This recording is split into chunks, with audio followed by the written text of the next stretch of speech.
Kyle Delaney here, bringing you my third video blog, coming to you live from New York on Saturday. It's preseason football night, kicking off for the Giants. Very exciting night. What I wanted to talk to you about today, obviously I want to talk to you about last weekend's events, UFC 133, just a little recap. Before I hopped into anything, I just wanted to thank all of my followers once again. You've all been so supportive, especially my recent article that came out, fight preview, Shogun Rua versus Forrest Griffin. Obviously the victor being Shogun Rua in decisive fashion, wicked TKO. But I really just want to thank you once again. You've all been so supportive. You've really helped steer me in the right direction with some of my articles that I'm picking for what fights are coming up. So really, once again, much appreciated. So that being said, just want to hop right into it. UFC 133. Now, I'm going to say this is the only time I'm going to pat myself on the back, is that it was the most exciting card I've seen all year. It's the most exciting card I've seen all year. 133 was nonstop action. The fights may have been short, but that's okay. There are a bunch of TKO victories, a couple KO victories. It was a really, really exciting card. I was staying on my feet the entire time, and I certainly hope all of you were. I just want to talk about a couple particular things, just regards to the card, some things I took away. I'm not going to break down every fight and say what was good and what was bad. I'd just like to talk about a couple of fighters in particular that were very, very impressive in UFC 133, and it's going to start with Rory MacDonald. Now, Rory MacDonald obviously trains with GSP. The guy is a clone of GSP. And that may be going a little bit overboard. Obviously, GSP is one of the best pound-for-pound fighters in the world. But those who cannot say that they were impressed by Rory MacDonald's performance, and I mean, even in his last fight, he made Nate Diaz look like a rag doll when he was slamming him. He outstruck Nate Diaz. I'm so tempted to say Nate Diaz is one of my favorite fighters, but outstruck Nate Diaz, slammed Nate Diaz all over the ring, all over the cage. It was very, very impressive. But Rory MacDonald is a force to be reckoned with, and this fight obviously it's not against top-tier talent, but still, the guy has won in impressive fashion in a majority of his fights. I mean, even his fight against Carlos Condit, that was one heck of a fight, and that's against one of the top contenders. So, Rory MacDonald, mark my words, obviously there's a lot of room for improvement, a lot of growth that is needed. He could obviously only get better. He's a very young fighter. But mark my words, in a year, 2 years pushing it, Rory MacDonald will be a top contender, if not even less than that. Rory MacDonald is a very talented fighter. He's got great striking, great wrestling. He can submit you as well. So, mark my words, Rory MacDonald will be a top contender. And you know what? He could very well likely be a champion. I mean, there's been reports about him and GSP not wanting to fight each other, but then Rory MacDonald comes out maybe a couple days ago and says he'll fight anybody, which makes complete sense. It may be GSP, but everybody's in the business for the same thing. They want the belt. So if GSP has to move up to middleweight to take on Anderson Silva, that's a possibility, and let Rory MacDonald do his thing. That's fine, but I would love to see GSP and Rory MacDonald fight. They're two very similar style fighters, training at the same with the same people, obviously, same training camp. It'd be a very interesting fight. So that's what I'd take from Rory MacDonald. The sky's the limit with that guy. Truly, we're gonna be. He has not even reached his true potential as a fighter, and it's going to be very, very exciting to follow him along the way and see his growth as a fighter. Next fight I'd like to talk about is Brian Ebersole, and I'll be dead honest with you. He's obviously a veteran to the game of MMA, but I'll be dead honest. I did not know anything about Brian Ebersole. I'm sure most of us didn't until he fought Lytle in Australia, and I was floored by how talented he is. He can do absolutely everything. And in UFC 133, I thought at first, Hallman came out, tried to grapple. I mean, he did a great job grappling, and he puts Ebersole on the mat right in the beginning of the fight. And he had his back. He wrapped him up with the body triangle, and with that much time to operate, you think that this fight's over. he's going to get submitted, usually when you're in that vulnerable position, giving your opponent that much time to operate. Ebersole has great submission defense, turns around, reverses it, and inflicts some of the most devastating ground and pound, honestly, I've ever seen in a long, long time. And it wasn't just a bunch of, crappy strikes. It was just, he made every strike count with the elbows and his punches. He just made the most of it, did not waste any energy, and he was accurate. And it was very, very devastating. Obviously, he won the fight. Won the fight in impressive fashion. He got the bonus for getting those unbelievably ridiculous shorts off of Hallman. And, am I going to get into his shorts? Were we all like, when I was watching, was he wearing a Speedo? Absolutely. Was it a mix-up? Sure, but I wouldn't make that much of a deal of it. It can only get better. Dana White's now made rules about what you're supposed to wear when you get into the cage or into the octagon. So there's positives that can be taken from this. We're never going to see it ever again. Obviously, Hallman apparently lost a bet, but his debut in the UFC. I probably would have tried to get my bet to go elsewhere, and probably in a more embarrassing fashion. You don't bring bets to work, but that's just my take. And I think Brian Ebersole is going to be, he can wrestle, he can strike, he can submit. He's a very balanced fighter as well.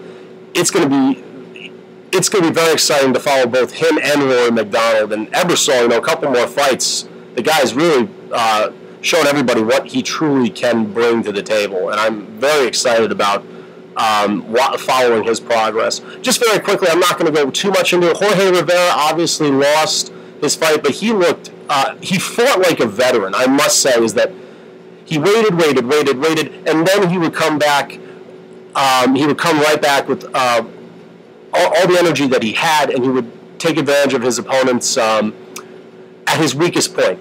Let him unload, and then he would come back. He fought like a veteran. It was very impressive. I'm not going to say it was a tough decision, but Rivera looked impressive, and I don't think he should retire one, but he made the right move. I'm not saying he's a top-tier fighter. Maybe he once was, but he looked impressive, so hats off to him. First off, fight I'd like to talk about, Akiyama versus Belfort. It was a good fight, obviously very quick.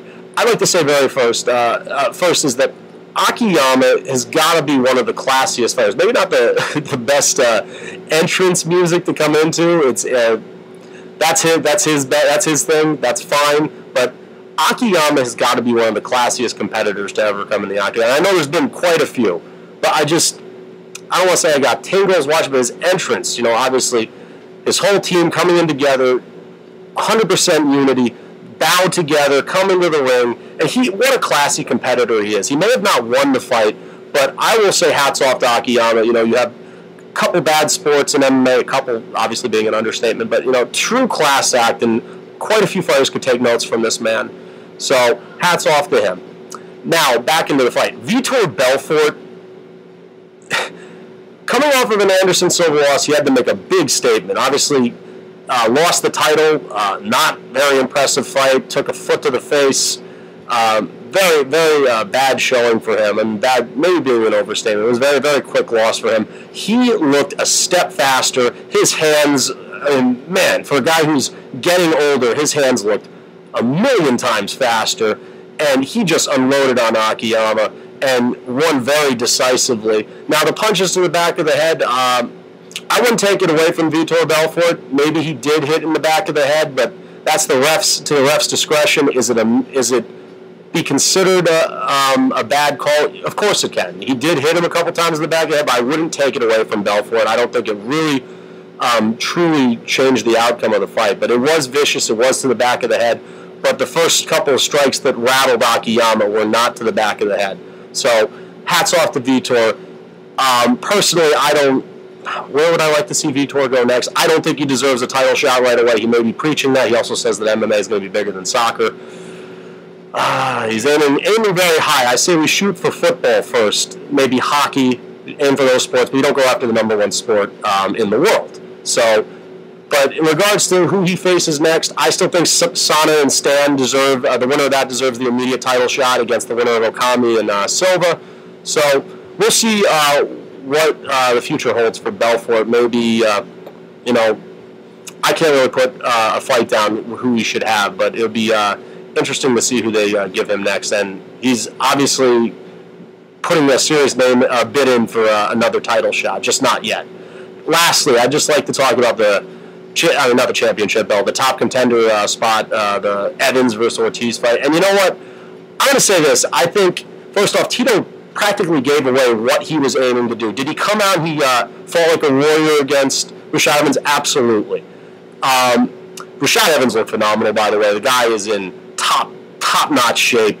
He fought with killer instinct. He looked like a completely different fighter. And the switch away from Jackson MMA was, I'll be quite honest and say it was a great move. He looked absolutely phenomenal in his fight. His footwork was great. His speed, you know, dodging punches and kicks. His wrestling, you know, wearing out Ortiz against the cage. Now, I will say, when I was talking about strategy that Ortiz gave away, saying that Rashad is susceptible to guillotine. Well, I wouldn't have come out and said that. I'm obviously not a fighter, but it looked like Tito was banking on that guillotine that I, quite frankly, thought he had. You know, Evans, that was very tight, that guillotine. Tito did a great job of putting it in, but it looked like he used all the gas in his tank to put that guillotine on. And it ended up hurting him just because he was in a vulnerable position, and Rashad landed a huge knee, crippling Ortiz, inflicting the ground and pound.